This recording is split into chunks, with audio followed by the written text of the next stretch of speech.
精英教育，点石成金。Hi there, my name is Brenda, and I am a lifelong educator, and I have been able to be a teacher, a principal, and many central office positions, and I've worked in a variety of school systems, including having worked and lived in China, and I was able to serve as an international principal of a pre-K through 8th grade school, and was able to have my 3 children live there with me as well.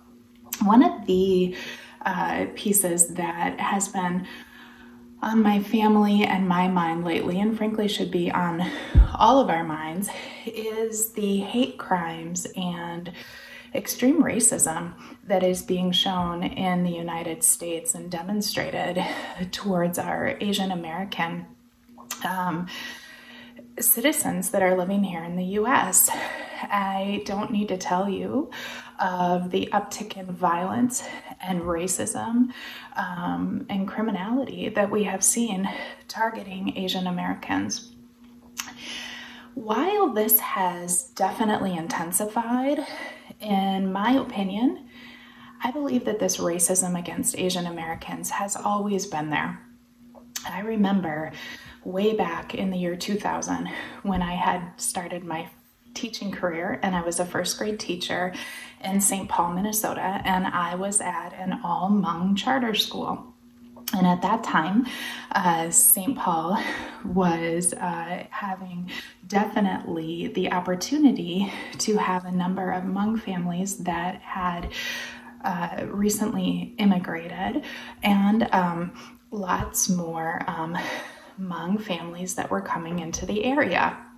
And I remember very specifically, I was in a parent-teacher conference, and the translator was translating for a mother, and she said to me, in this country, the white Americans are the table, and the Hmong women are the dirt beneath the rug, beneath the table.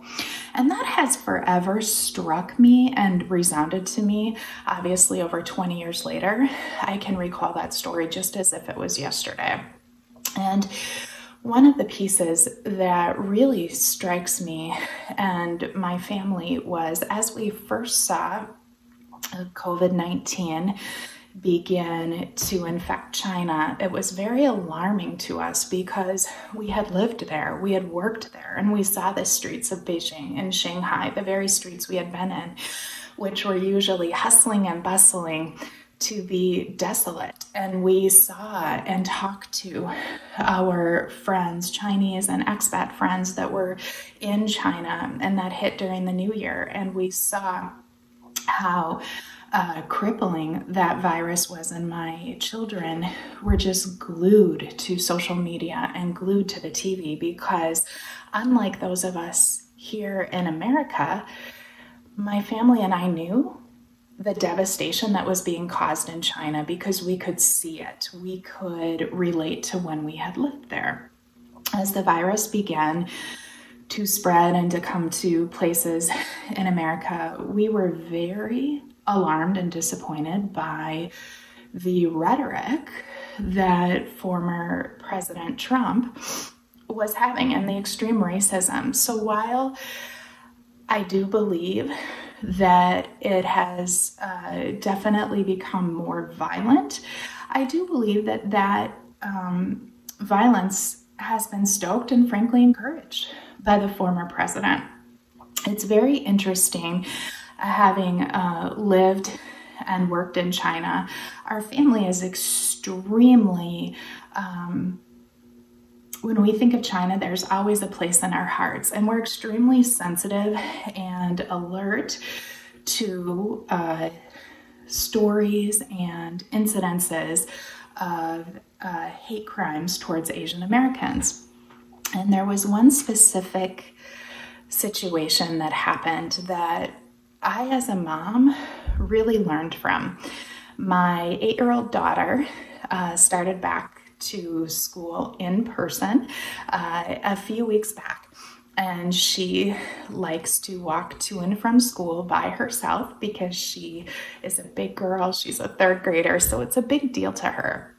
And she had told me one evening, "Mom, I was running home from school and I saw an elderly Chinese man and he wasn't wearing a mask, so I quickly crossed the street." My daughter is very concerned and precautious about COVID-19. And she said, "After I crossed the street, I got very nervous that the Chinese man would think that I hated Asian Americans. But it was really about that he wasn't wearing a mask, Mom. And I didn't want him to get sick in case I have COVID." So I stopped and I greeted him in Chinese from across the street because I wanted him to not feel that I crossed the street because I hate Chinese people. And he stopped and he started talking to me back in Chinese, and he had a big smile, Mom. And that's all it takes. We need to ensure that our Asian American colleagues at work, friends, students, they feel that same level of warmth that my daughter had. And as white Americans, it's our responsibility to do that.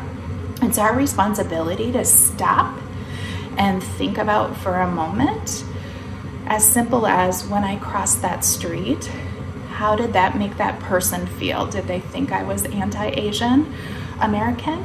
And my daughter, I think, just really illustrated that. I think in the practical sense, for those of us, it's really about elevating Asian American voices in the workplace, ensuring that there's a space, that there's intentionality around that.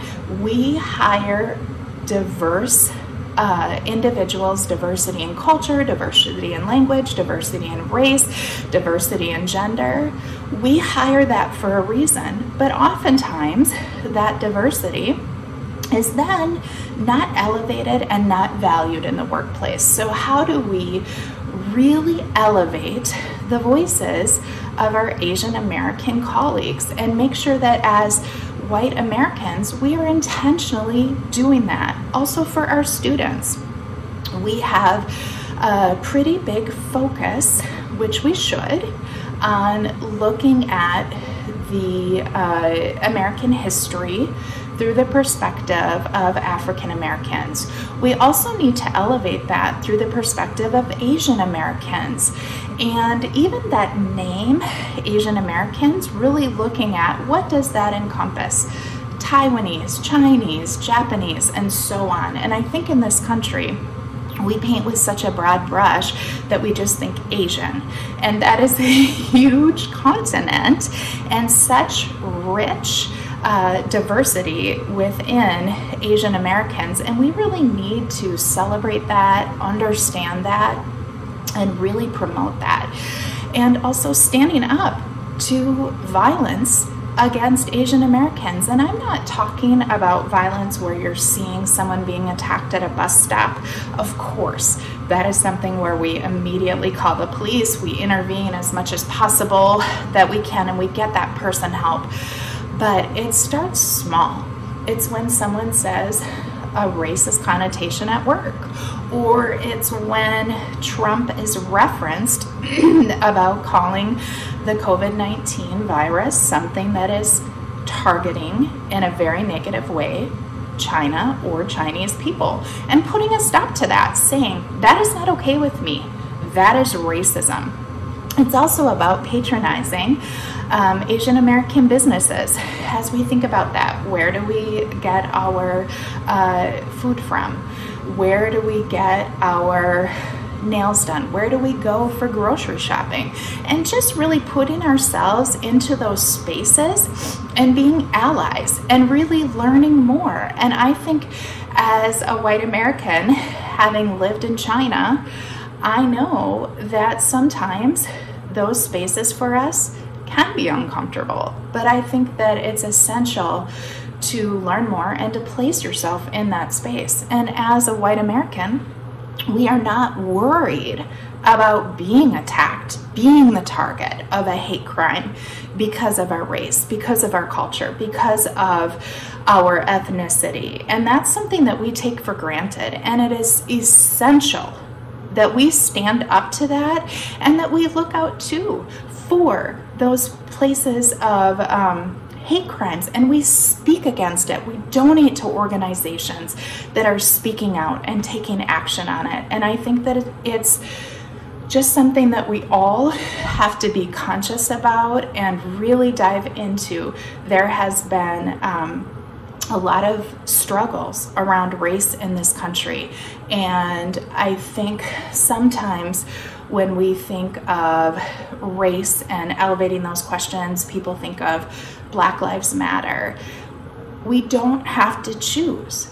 Black Lives Matter, Asian American Lives Matter. Let's really think through how we as white Americans can ensure that our Asian American colleagues feel welcome, promoted, valued in the workplace, where our Asian American students see themselves in the curriculum, they feel valued, safe to bring their perspectives forward in classroom environments where the teachers and the students want to hear and elicit and are very thankful for those perspectives that we have and that we are bringing.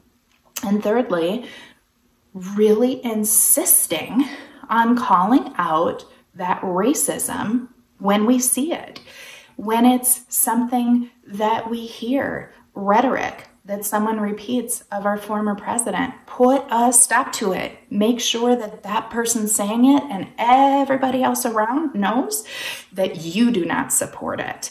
Make that environment uncomfortable for that person that has been making these statements, making these pieces. And lastly, stand up against hate crime. It is so essential that we make our voices known, that there is no place for that. And when we live in a Chinese neighborhood, we are so thankful that we have that. Let's do things like my daughter does. When we see Asian Americans, extend that friendliness, extend that so that our Asian American colleagues and friends and neighbors feel that they are wanted, feel comfortable, just in the way that as a white American, I have the privilege of automatically feeling that. Extend that, do your part.